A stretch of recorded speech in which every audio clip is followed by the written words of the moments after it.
අද අපි ඇවිත් ඉන්නේ මාතර නගරයේ ආසන්නව පිහිටි සුන්දර වෙරළ තීරයක් වන මාතර බීච් එකට. මාතර නගරයේ ආසන්නයේ පිහිටා ඇති මෙම වෙරළ තීරයේ ප්‍රධාන ආකර්ෂණයක් වන්නේ මුහුද මැද පිහිටි පරවි දූව ටෙම්පල් දූපත් විහාරයයි.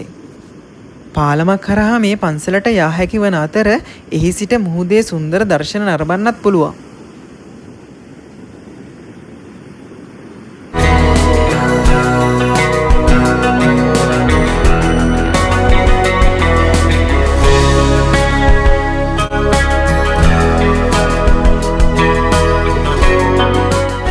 උදෑසනට හිරු නැගෙන මොහොතේ සවසට හිරු බැස යන මොහොතේ මෙම වෙරළ තීරය තවත් ලස්සන වෙනවා.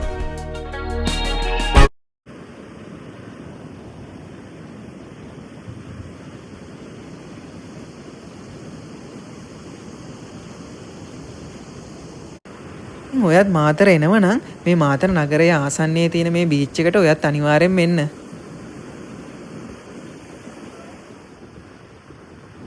ඉතින් ඔයත් මාතර නගරයේ ආසන්නයේ තියෙන මේ බීච් එකට ආවොත් සුන්දර දර්ශන මුහුදු වටපිටාව එකම තැනකින් විඳ ගන්න පුළුවන්.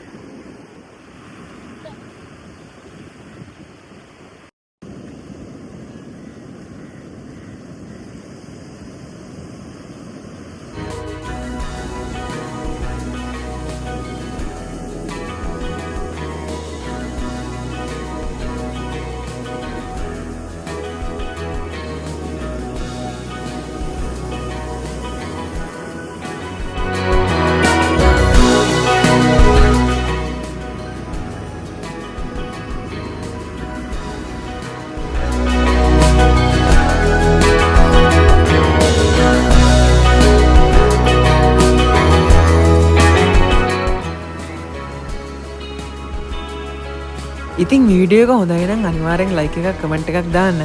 ඒ වගේම මගේ YouTube channel එකත් අනිවාර්යෙන් subscribe කරන්න. ඉතින් අපි ආයෙත් මේ වගේම තවත් අලුත්ම වීඩියෝ එකකින් හම්බෙමු.